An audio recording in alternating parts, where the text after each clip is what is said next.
Hare Krishna, my dear Prabhus, dear Matajis, good morning. Thank you for joining our morning Japa session. And welcome to our Monk in the Middle podcast, the study of the Srimad Bhagavatam. Hare Krishna, Rodol Prabhu, Chandrika Radha Mataji, Moksha Lakshmi Mataji, Rasarani Mataji, Raki, Hare Krishna, si Rolly Prabhu, Hare Krishna, Oliver Prabhu, Paolo Prabhu, Jonah Mataji, Bhaktin Riza Mataji, Hare Krishna. So, a couple of announcements before we start. Tonight will be a session with His Holiness Giridhari Swami Guru Maharaj at 7 p.m. That will be the reading and recitation ng ating Srimad Bhagavad Gita. So have and honor your dinner early so we can join. You could also advance read if you wish to. Para you have a solid sharing then. So yes, this is our Monk in the Middle podcast. You know the drill. We should be in the right mood. The mood of humility, the mood of request in approaching the realm of our Srimad Bhagavatam study. So join me as we recite the invocation mantras.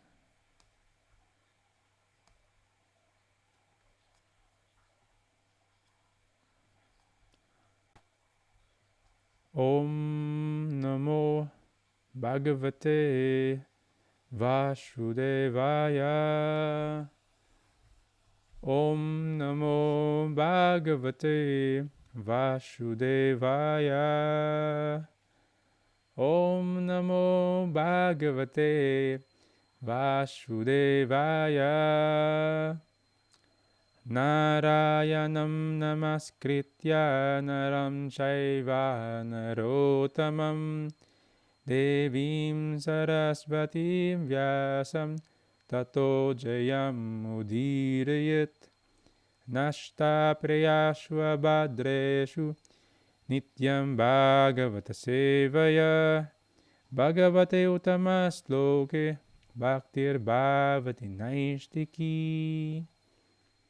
I offer my obeisances to the Supreme Personality of Godhead, Vasudev.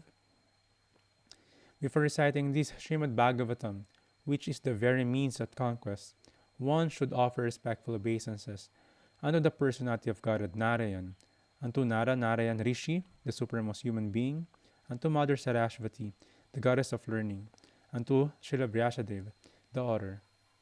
By regular attendance in classes on the Bhagavatam and by rendering of service to the pure devotee, all that is troublesome to the heart is almost completely destroyed, and loving service unto the Personality of Godhead, who is praised with transcendental songs, is established as an irrevocable fact.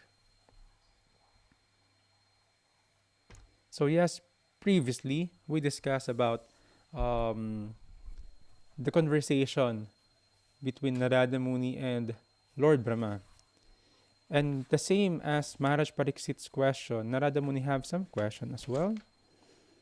Yad rupam, yad adishtanam, yat param.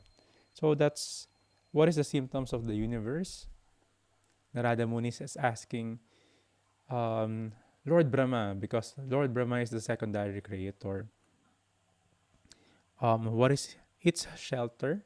Sa nakatago, sa naka-take shelter yung universe. And yat param is kanino nakadepend yung universe. There's also some yataha shristam, sino nag-create nun. Yat samstam, sino yung nagko-conserve, sino nagko-preserve. And yatscha, ano daw yung ingredients nung buong creation ng universe, material universe.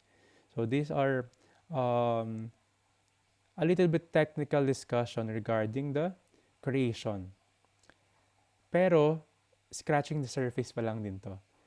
The more detailed discussion will be in the 5th canto ng Srimad Bhagavatam. Pwede nyo panoorin. There's a video of it. I think I uploaded it in my YouTube channel. You can search Vedic cosmology. There is the process of creation, the levels of planetary system, even the history, and other researchers people talking about the Vedic cosmology, positioning of the planets, the stars. Sobrang ganda nun. Hindi ako mahilig sa science. Kinda. Pero pag inaaral tong Vedic cosmology na to, lalo na yung mga may animation pa, nakakatuwa. And one thing nakakatuwa doon is, the sun daw is not the center of the solar system. Controversial. Although, totoo, hindi flat yung Earth, ha. Talaga siya, sphere, round talaga yon. Pero, the sun is moving also. So, malalaman nyo doon sa Vedic cosmology, ano lang yung stable, ano lang hindi gumagalaw. Then the rest is umiikot. So, yes, we discuss about also people who are bewildered by this. Kasi they don't know the knowledge, they are less intelligent, and akala nila si Lord Brahma yung creator. Si Narada Muni is so smart and wise, intelligent. He asked Narada Muni, Lord Brahma, series of questions. Pero sabi ni Narada Muni, but I see you performing tapasya, austerity. So, kanino mo ino-offer? And totoo yun, sinasabi ni Lord Brahma, someone is higher than me, beyond me, and I'm just the secondary creator. Kung saan ang galing yung creation na ginawa ko, is galing sa Brahmajuti ni Lord Krishna. From that Brahmajuti, that is the effulgence of Krishna. Doon ang galing yun, doon niya kinuha yung mga elements. He is not the creator. Just like when you see an artist, a creative a sculpture, diba? They could create something out of the wood, stone, or oil or acrylic. Diba? Out of different elements, they could arrange something. But they're not the creator. That title. They did not make those elements. Diba? They got it, rearrange it. That's the role of Lord Brahma. So, same thing. Same thing yun sa mga iba example na makikita natin. If I made something na functional, like the chair, hindi ako nag-create ng wood, hindi ako nag-create ng plastic, ng rubber. I just assembled it, designed it. So, si Lord Brahma is clarifying all this. Although less intelligent people are thinking, siya yung nag-create, siya yung supreme creator. But he himself is discussing sa Brahma Samhita kung saan yung prayers niya kay Lord Krishna. And ngayon sinasabi niya kay Narada Muni na hindi siya. So it will be a foolish belief or a foolish philosophy thinking kahit inamin na niya hindi siya. And he is never claiming it. It will be foolish to think the same na siya yung supreme person. We call him Lord Brahma because he is a demigod in that position. A demigod is also a soul, individual soul, in that position as Lord Brahma. So yung mga man sa position na yon, may mga pangalan din sila. Just like the president, that's the title, president. Then you will have different person who will sit in that position. So if one is in a managerial nature, or kahit wala sa managerial nature, they wanted to really go deep sa mga managerial stuff, politics, they want to manage, even na hindi nila duty yon. Baka next life, bigyan ka ng demigod's body. And hindi biro, being in a leadership and management position, lalong-lalo na kung buong universe i-handle mo, di ba? Lord Indra, or yung Vayu, the wind, di ba? You must see na ma-handle ba natin, di ba? People have this tendency to do this. People are attracted sa mga politics. So if one have that tendency, read Mahabharat. One will have the satisfaction sa mga politics na yun. Read Mahabharat. And let's see kung paano natin minamanage yung buhay natin bago natin i-manage yung iba or a bigger scale. Diba? Paano mo na ma-manage yung family mo? Or much more, paano mo na mamanage yung bahay? Paano mo na mamanage yung sarili mo? There's a story dun sa Puna Temple. There's a disciple of Radhanath Swami. Then dun kami na-train. Radhanath Swami, we may see him very light, like yung discuss natin yesterday. They talk about bridging topics, talking about humility, gratefulness. And that's the level that he is teaching in social media. Kasi the audience is will be receptive in that kind of topics. But if you go to the deep teachings niya, lalong-lalo na pag napunta mo yung mga temple na in-establish niya, so strict. So much strict.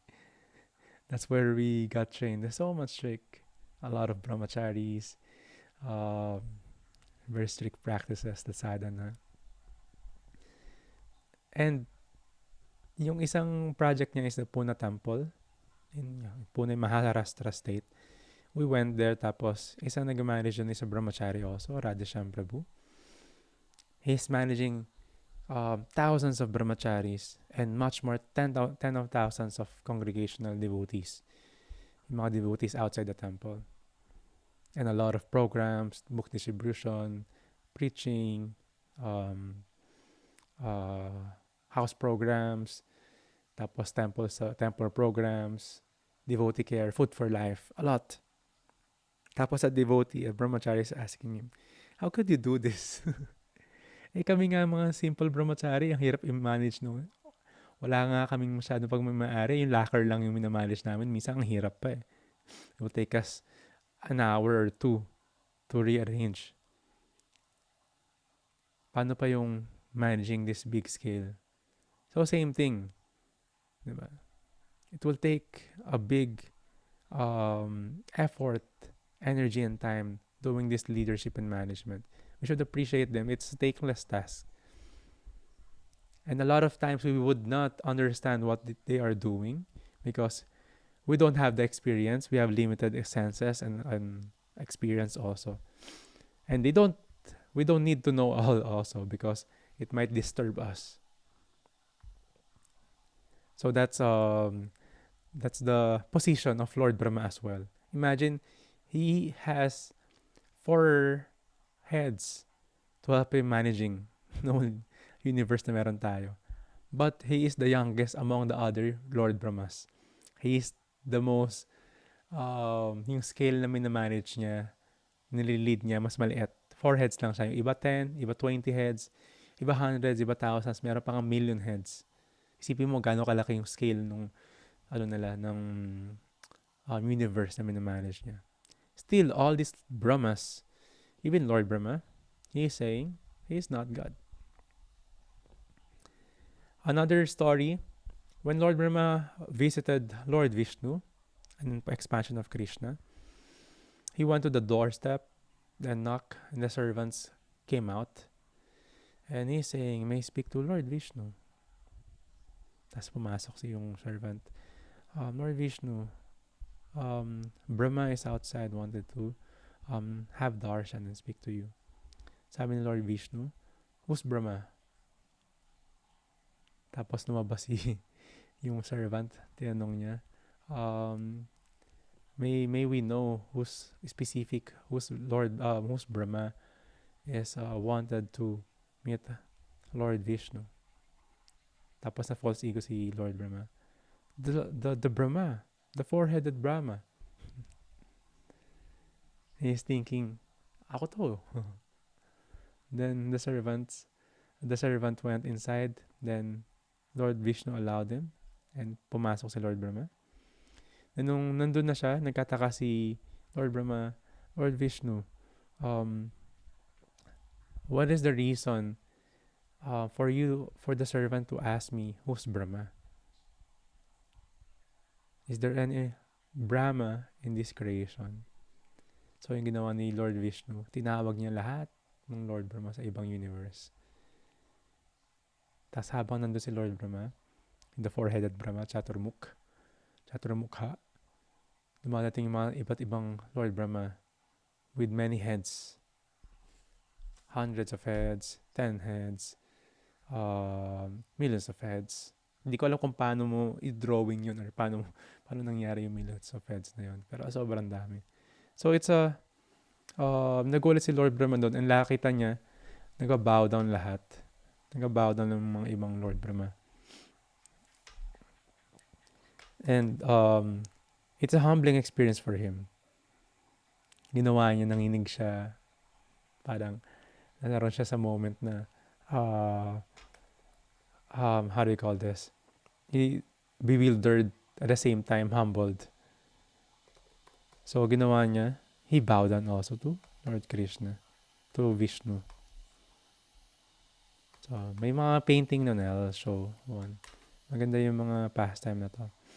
So here, it just shows na si Lord Brahma is a position, and there's a lot of Lord Brahma. Yeah, I'll show it later. Walang lumalabas eh. Hindi ko alam ulit tag. So yes, so that is the position. And Lord Brahma is answering questions ni Narada Muni. So we will continue. I'll show you first. So kailangan nyo makita yung painting na yun. Maganda yun.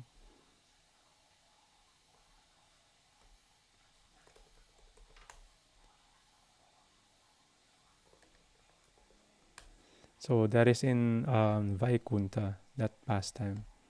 Tapos maraming beses nangyari. Na even si Lord Brahma, the leader, the manager, have this kind of experience, humbling experience.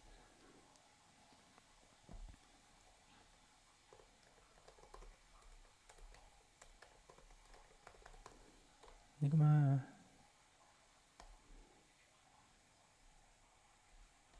lumalabas? I forgot the name of the pastime. May pastime kasi yun. There's one time Brahma Vimohan nila. Nagbow down si Lord Brahma kay Lord Vishnu, kay Lord Krishna mismo. Dahil sa he thought na ordinary person si Krishna. So he stole yung mga cows and calves and the gopas. So yeah. So forward ko na sa group chat natin. Hindi ko makita. So let's continue reading Srimad Bhagavatam, second canto, the cosmic manifestation, chapter 5. We will start in the text number 14.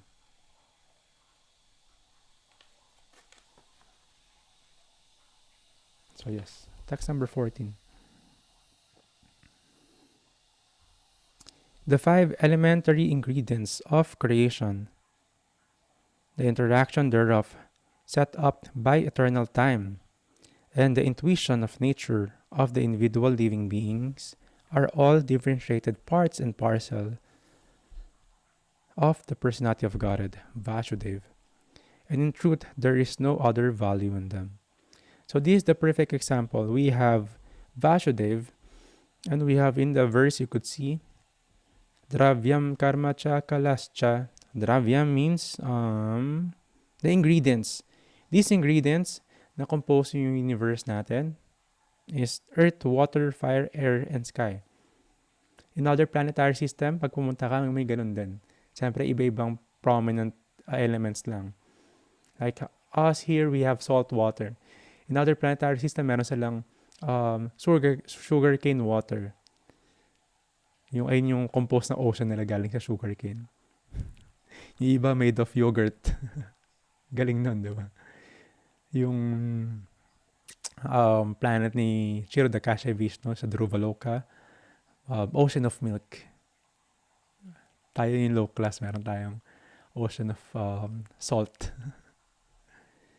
In lower planetary system, ocean of fire. Diba? They suffer there.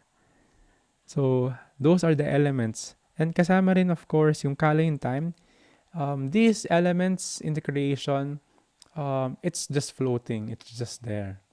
Impersonal. Galing sa Brahmajyoti ni Krishna, sa light ni Krishna. Pero yung pumasok in time, which is si Krishna rin, kala, Yung pumasok in time yan, kalascha. Karma, kalascha. Yung pumasok in time, doon gumalaw. Doon nag-move. Doon nagkaroon ng movement yung mga elements. And of course, karma is there, the action and reaction. Dravyam, karma cha, kalascha. So these three, kasama yon. Galing kay Vasudev, sabi ni sa verse. It was set up by the time, eternal time, which is Krishna rin, Kala. Then, another element na sinama doon is Swabhav. Swabhav means intuition or nature. So, kasama yung material nature dun sa creation, which is Krishna's energy also. Passion, goodness, and ignorance. Tapos, by the arrangement of Krishna, yung mga jiva from the spiritual world, nilagay na doon. So, these are the kasama sa creation ng material world. Actually, by the glance nga lang ni Mahavishnu, na-impregnate na nangyari na yon. Yung sa creation, nagkaroon ng life, nagkaroon ng mga souls, na-deliver na yung mga souls doon by the power of Maya. Diba? We discussed Maya, the energy of Krishna, have the kicking and covering potency. They could send you anywhere. Kung saan ka, depende sa karma. So this, Jiva, Duravya, Kala, Swabhav, and Karma. Ito yung compose ng universe. This answers the Yadrupam. Ano daw yung symptoms ng universe? So, sinasagot na ni Lord Brahma. He himself. So, yes, this sinama din sa, of course, sa creation, sa mga elements is yung intelligence and the mind. Kasama sa creation yon. Because we are not the mind. We are not the intelligence as well. It is part of the creation. We are eternally blissful and knowledgeable. Alam natin talaga lahat yung mga nangyayari. We are eternally blissful. But because of the mind and intelligence, we are experiencing happiness and distress. We are being so-called wise or intelligent. But yeah, no. Ano yan? It is just the process of reawakening this intelligence by the process of Krishna consciousness. So that is why the living entity is known as the marginal potency of the Lord. Diba? The jiva is coming from Krishna's spiritual energy, from the spiritual world, but he was sent sa material world. So, having this body, the hino, the embodied soul, is in this body. So, merong material body siya, but he is spiritual. So, he is tatashta. He is marginal. He is spiritual, but he is experiencing the material energy. The goal of Krishna consciousness is for us not to be dwelling so much more in that material energy. Ma-reawaken natin yung nature ng spirit soul as having the spiritual activities. So that is the goal of Krishna consciousness. If one is just bewildered by this material energy, andun ka lang. Maya. So that was the topic in previous verses. And Maya is so strong, he could tell anyone that you know everything. Whimsically, I can do this, thinking I am God. That's the difference. Even Lord Brahma is saying he's not God. But the small living entities, thinking always that they are the center of the universe, na umikot yung mundo dahil sa kanila. And their opinion is so good, so perfect, that people should follow it. And the ego is so puffed up. The head is so puffed up. So inflated. So, ayun yung illusion ni Maya. Ayun yung ginagawa niya. At yung mga ginagawa niya na activities sa mga tao. So, if one is practicing Krishna consciousness, at least we could step a little further away from Maya. Her keeping her distance to us. As long as a soul, a devotee is under the shelter of Krishna, that's the scenario. Si Maya is away from us. But of course, And nga, the illusion nga is he doesn't know you're in illusion. One may think and be proud, I'm reading Bhagavatam, I'm chanting and all, but the head pala is inflated. What we need is the guru, siksha and diksha guru, kasi minsan meron lang silang dalang small needle para ipop yung inflated head natin. That's their duty, not just to flatter us. They're there for in loving relationship to support and care, but also it is their duty to pop yung inflated head natin. And a surrendered soul, hindi niya inaantay na gawin ng ng guru yun. He beg for feedback. One should beg for room for improvements. One should beg for instructions.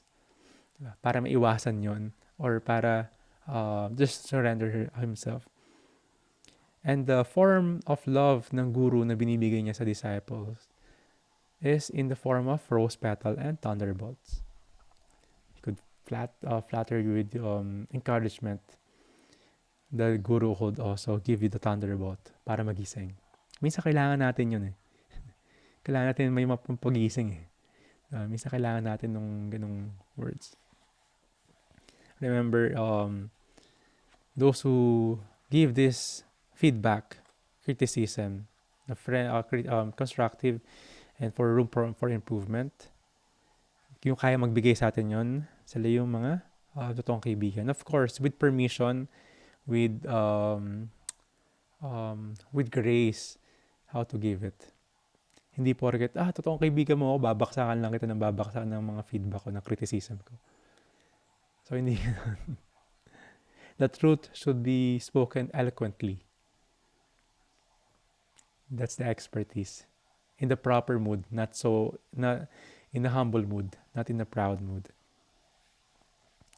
So, ganon ang ating position. We are marginal. Like the perfect example analogy is just like the shore in the yung sa dagat, sa beach. Sometimes nababasa siya, sometimes dry siya. That's why we need to do the sadhana every day. Kasi if not, Maya could take us. Nag-aantay lang siya. Okay, this is the time. May small gap. And enter siya doon. So yes, this creation, this material ingredients are coming from the effulgence of the body of Vasudeva, of Krishna. They're impersonal because they are things, they're what matters.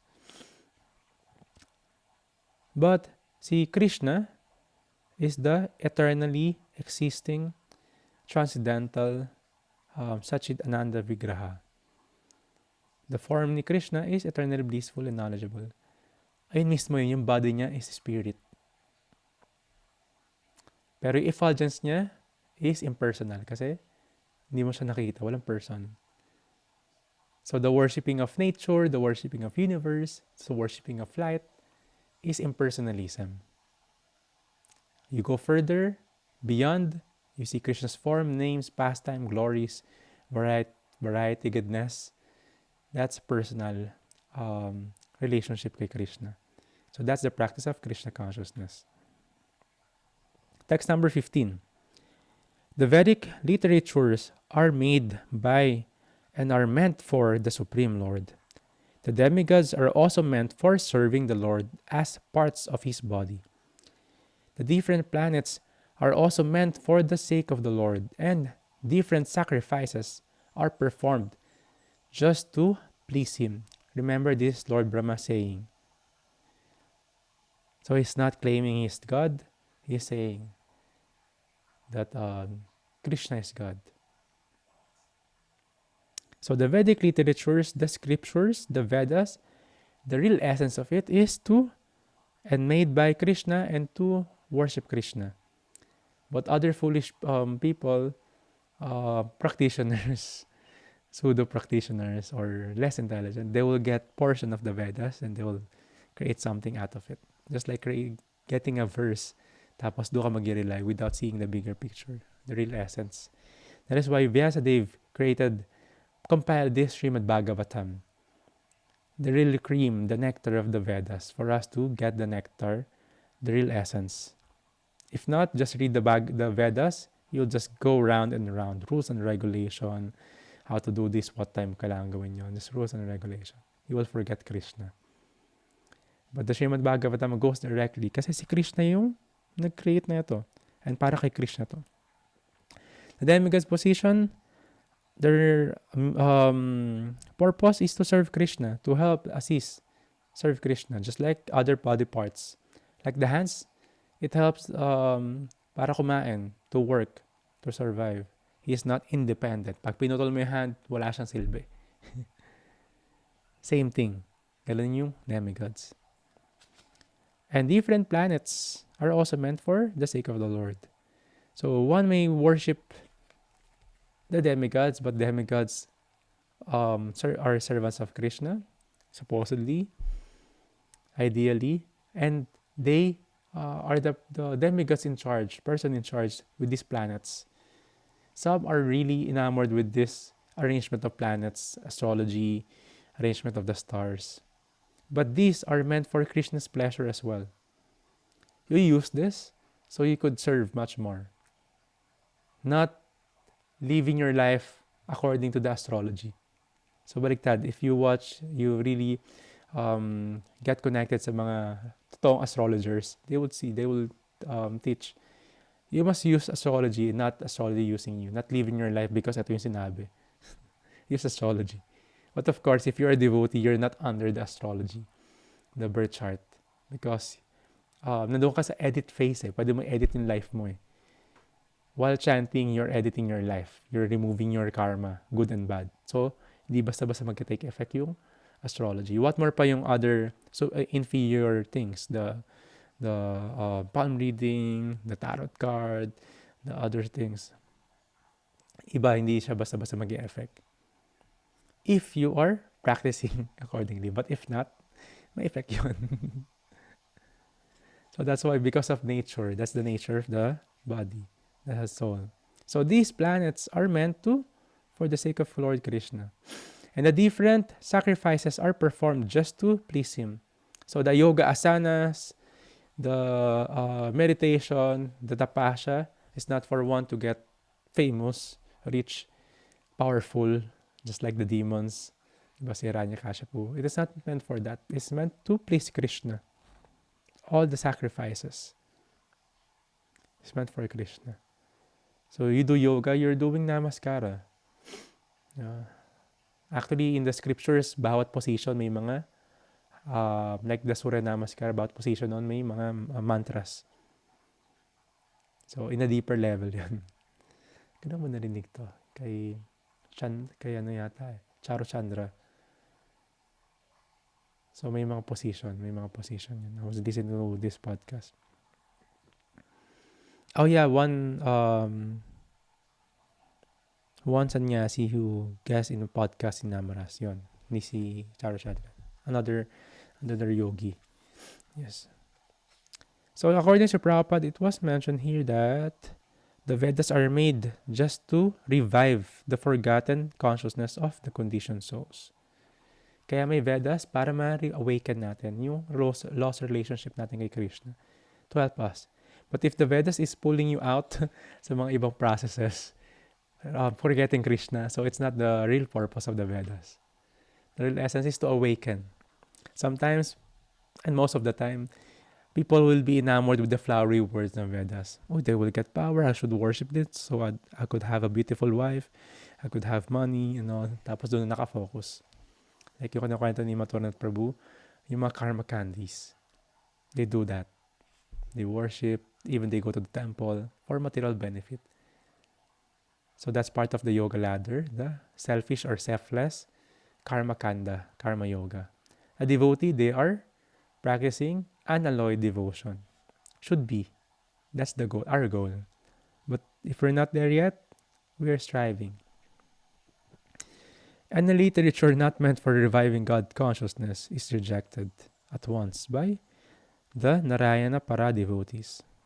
So there are a lot of literatures, fictions, non-fictions, If it will not help one to become Krishna conscious, it is rejected. So, paano yung Radhacharan? Hindi na ako mag-aral. No, you should study. Because you will use that for your service to Krishna. But if you will use that for you to be able, for you to be away, further away kay Krishna, that's rejected. So utility is the principle. How one utilizes Krishna's energy around us, even knowledge. Diba? If you need to be a lawyer, then go serve Krishna by being a lawyer. So that's knowledge. Even Arjuna have military knowledge. So I have to use that to serve Krishna. So ganun yun. So even studies. Before the younger days ng ISKCON, people, devotees are saying, no, you have to stop school. So full-time ka lang kasi maya yan. So hindi ganun talaga. The gurus wanted, if you have the facility, finish your school. Because you will use that. The more equipped you are, the more you could serve Krishna. So without the Lord's relation, worship of the demigods is unauthorized. So we don't want demigod worshipping, because it will be just worshipping another soul, and it will not give the get the real we will not get the real purpose. We will get some benediction one way or the other, material benediction, but they could not give us a spiritual benediction. So yes, that's a big help ng ating Srimad Bhagavatam, Bhagavad Gita, because we are learning the essence of the Vedas, the real knowledge. So we will not just sabi nga dito, yung mga material knowledge is just like playgrounds of crows who are interested in just this material world. So but the book of knowledge, science, or art must lead to the knowledge of Narayan, of Krishna. Art and science, the knowledge should lead to Krishna. So if you're a scientist, marami akong nakausap ng mga scientists and even philosophers, they will reach the end. They will choose. It's either they will see, okay, this all by chance, just like the Big Bang Theory, this all by chance. Or they will go further. Someone created these elements, yung mga nakita natin. And even philosophy, ganun din. They will go further. Then nag-iiba yung mga scientists and philosophers. They want answers, then they will reach the end, okay, this is beyond the capacity of our brain. Someone bigger than us created this. Yung iba, they will see, ang dami kong alam, I'm God. But even Lord Brahma, he's saying he is not God.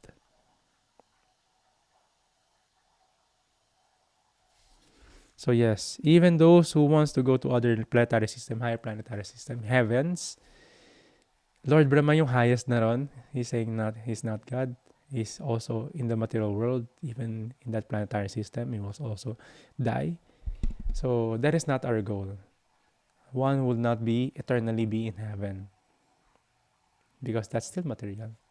You'll just be eternally in a place na tinatawag nating Goloka Vrindavan, the spiritual world, or Vraja.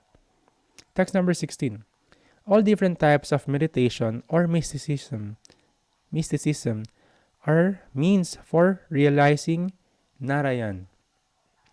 All austerities are aimed at achieving Narayan. Culture of transcendental knowledge is for getting a glimpse of Narayan. And ultimately, salvation is entering the kingdom of Narayan. This is a famous verse to. Dalawa to. 16 and 17. Let's read it. Narayana Paro Yoga. So the yoga process is for Narayana. Narayana Param Tapaha. Narayana Param Janam. Jnanam. Narayanan Paragati. Yoga is meant for Narayan. Tapa, the austerities, are meant for Narayan. Jnanam, the knowledge, are meant for Narayan. Gati, progressive path, is meant for Narayan. So if one is performing Surya Namaskar and worshipping also Lord Brahma, we know what they are saying from the Srimad Bhagavatam. Everything is for Narayan, for Krishna. Even sun gods. Yung sun god, they're devotees of Krishna. They are actually the ones, si Surya, ang mga tumulong din sa war. And even Agni, the sun god. Diba? And Agni, the fire, demigod of fire. So, sa yoga, there's two system. Ashtanga Yoga and Sankhya Yoga. So, may isang major system. Yung Ashtanga Yoga is, yeah, of course, the 8 limbs of yoga system. Kasama yung yoga asana doon. It is meant to realize Narayan. And Sankhya Yoga, we will discuss this in third canto. This is particularly yung mga elements na to, yung much more knowledge and details. Kung ano yung meron sa mga ano natin, academics natin, madalas nandito sa Sankhya Yoga. Halos lahat. Doon na hugot yun. And sinabi yon, galing yun kay Lord Kapila, incarnation of Krishna. But both of these systems are meant for realizing the impersonal Brahman.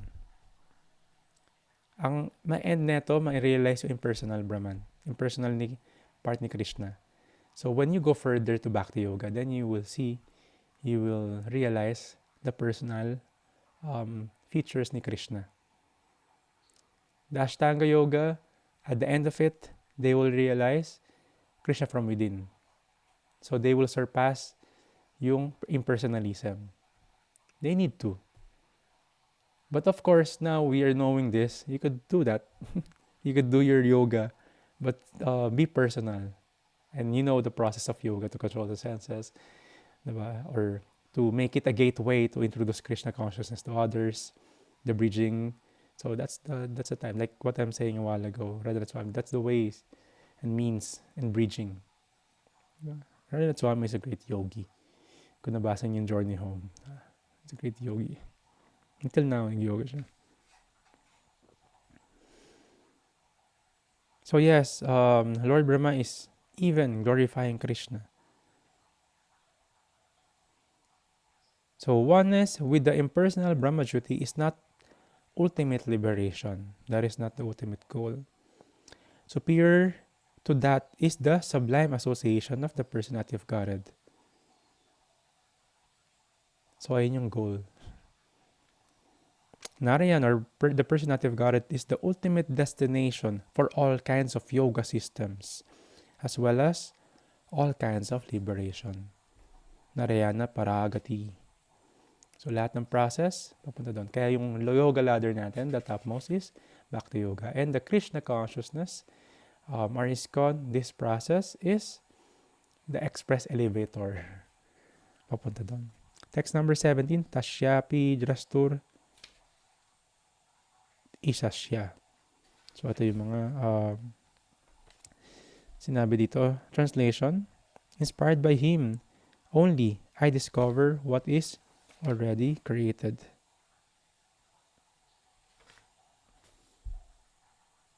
Yeah, created by him, Narayan, under his vision as the all-pervading supersoul, and I am also I also am created by him. So, si Brahma, the creator of this material universe, admits that he is not the actual creator, but is simply inspired by the Lord Narayan and the creation of Lord Narayan. So it was discussed by Srila Prabhupada here, the difference of soul and supersoul. The supersoul is Krishna. He's Tsirodakasaya Vishnu in expansion. God. And him, a demigod, is also a individual soul, Jiva. So he's a Jiva. He could be, he's in the position of Lord Brahma. So other Jiva could be Lord Brahma, depending on their pious activities, on their karma, or spiritual karma, to be in that position. So we must be clear that Jiva and Vishnu or Krishna is different. A soul might have qualities, godly qualities. Pure devotee would have godly qualities, ni maiwasan yun. Almost same way Krishna. And the gurus, we treat him as same way Krishna, as respect and veneration. And sometimes with own reverence pa nga. But because he's the representative of Krishna, but he is not Krishna. Even Lord Brahma is saying that. And just because of Krishna's mercy, he's giving that credit. Pwede naman gawin lahat ni Krishna pero kailangan niya bigyan ng service yung mga devotees. Also to give them credit, glorification. That's the mercy of Krishna. Just like, example ni Sri Prabhupada dito, si Columbus. Hindi niya naman talaga siya yung creator ng Western Hemisphere. Hindi naman talaga siya yung nag-discover. Na-rediscover lang niya. Kasi may mga tao naman nakatira doon, may mga aborigines naman doon, may mga tribes and locals naman doon, the Indians, di ba? Doon sa, tinawag na Indians. Doon nakatira doon sa Western Hemisphere. So same thing, kay Lord Brahma, same position.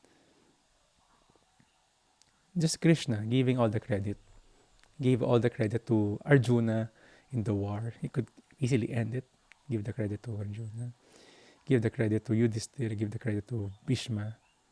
Because a father wants the greatest success para sa mga anak niya. In advancing spiritually. Same thing kay Krishna. Ganun din. Same thing din sa mga ganitong activities kay Lord Brahma. So yes, Krishna, even the annihilation is arranged by him. And even here, sabi nga, even the Battle of Kurukshetra, this mass annihilation ng mga tao by millions, diba, is arranged by Krishna. Not a blade of grass moves without the sanction of Krishna. So there was collective karma. So palagi may ganun, may war, may pandemic. It is not just because of merong mga miseries coming from nature, other living entities and sa sarili. But ultimately, that is coming from the desire or reaction ng karma natin. So here, even having this ability to do things, Lord Brahma and even Arjuna, they're devotees of Krishna. They do not do anything on their own account. They don't do whimsically. That's why it's important to have a teacher. We might think of things that we might perceive na okay siya, tama siya. But even devotional service should be guided by a teacher. Because how we would know na yung devotional service natin isa yun yung gusto ni Krishna. Sometimes it will be against, or it will be nakakagulo. Or we must accept that we are in that stage that we are learning. So we must be in guidance. Our realizations, our service should be in guidance ng Praman, Guru, Sadhu, and Sastra. And if you have a mentor, teacher, should be guided.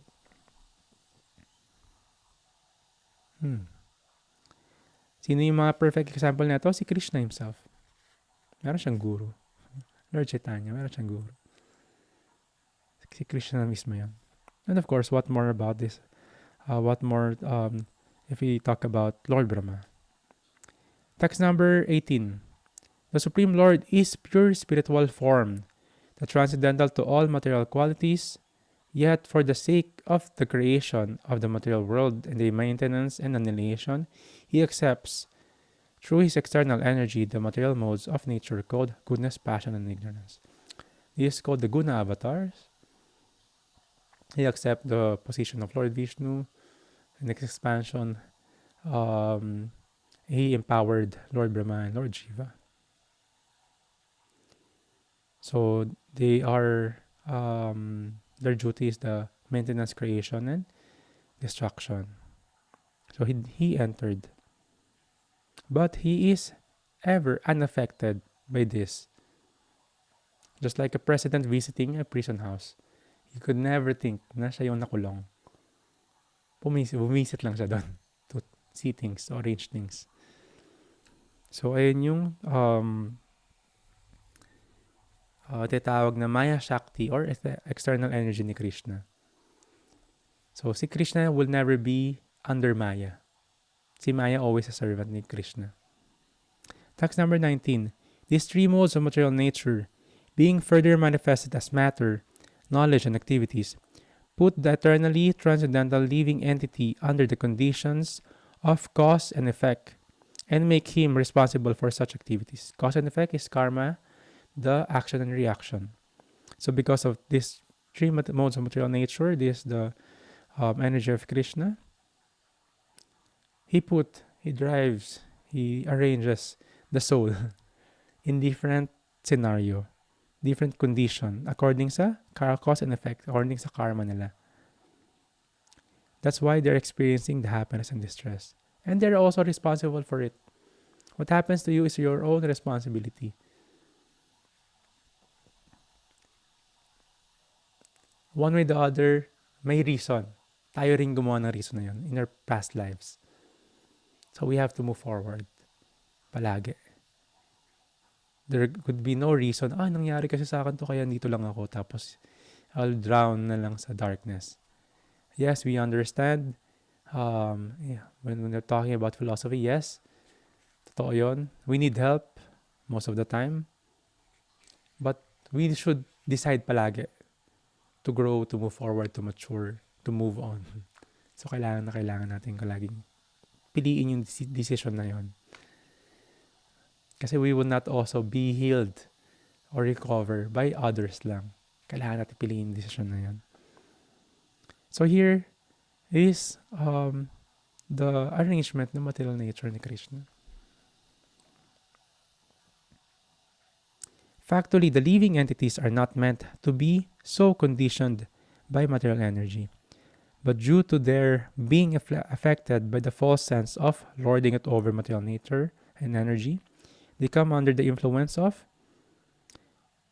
such potency of the material nature and become, by the three modes of material nature, affected. So we are under this energy of Krishna. What the idea is to surpass this. Sabi ni Krishna, this divine energy of mine, which is composed of the three modes of material nature, is very difficult to overcome. But those who have surrendered to me can easily cross beyond it. This is the ocean. Ang hirap lagpasin yung ocean, lalangoy ka doon. But if one becomes a devotee, this vast reservoir of water, this ocean, will be just small, like yung water sa hoof print ng cow. Pag tumapak yung cow sa lupa, ganun kaliit, tapos naging tubig pag umulan, ganun na lang yun. Easily devotee could cross it by the process of surrendering, being Krishna conscious. Last text for today, text 20. O Brahmana and Radha, the superseer, the transcendental Lord, is beyond the perception of the material sense of the living entities because of the above-mentioned three modes of nature. But He is the controller of everyone, including me. He is the controller of everyone, including me. And sabi ni Lord Brahma, si Krishna could not be perceived by us, basta-basta lang, by the individual soul, because of these modes of nature, because of this Maya, because we have this body, our body have senses na imperfect, tendency to commit mistake, tendency to cheat, diba? Ayun yung mga nature na mga senses natin. So we could not just directly see Krishna, understand Him. We understand and see Krishna through the lotus mouth ng mga devotees. Makikita natin si Krishna through hearing. So that is what Lord Brahma is saying to Narada Muni. We will go further in detail tomorrow. Actually, di-discuss natin yung much more detail nung creation. We'll answer the Yata Sirstam. Paano ginawa yung universe in detail. And si Lord Brahma nag-explain nun. Parang nakausap ng isang engineer. Paano mo ginawa tong project na to? Explain niya isa-isa. So, ganun yung kwentuhan ni Lord Brahma sa ni Narada Muni rito. So, yes, ang sarap maging creative. In different forms, in words, poetry, diba? In arts, in performance arts, in movements, in conversation, in other things. But we must be always aware kung saan galing yung seed of creation na yun. Who's the real creator? Who's the real artist? That is Krishna. And by the help ng Srimad Bhagavatam and their conversation, Lord Brahma and Narada Muni, we are being awakened na, nga, no?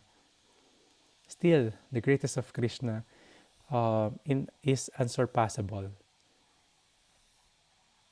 Even Lord Brahma is helping us to be in the right position. So thank you very much, my dear ones. We are learning much more in detail, in science. Kaya sasawag na scientific knowledge, yung scriptures. And ang daming detail na ito. And nakakatuwa kasi si Srila Prabhupada spent a lot of time discussing this to satisfy our inquiry ng mga mind natin. I don't know if you could find other scriptures that would talk about this in detail, in consistency. But yeah, I feel so satisfied and humbled and honored being with your presence. Hare Krishna, Rodel, Chandrika, Moksha Lakshmi, Mataji, Rasarani, Raki, Rolly, Oliver, Prabhu. Thank you very much. Paolo, Jonah, Riza. Granta na Srimad Bhagavatam ki jai. Srila Prabhupada ki jai. All glories to you, assembled devotees. So thank you rin sa mga nanonood sa ating Facebook Live and sa mga recordings. And tonight, 7 o'clock, set your alarms so we could join the Bhagavad Gita recitation. Very powerful. Kung napunta mo yung first two, very much sort of charged with spiritual energy. Sarap. It's a big sacrifice. Sacrifice, hindi yun nahihirapan tayo. The sacrifice, the yagna. Performing and meditating on Krishna's words. Hare Krishna. Please be vigilant, stay safe, and continue to finish your rounds. Yes, yung mga nag-fasting, breaking time na ngayon. 5:30 something to 9. So you could break your fast. Hare Krishna. Thank you very much. High five.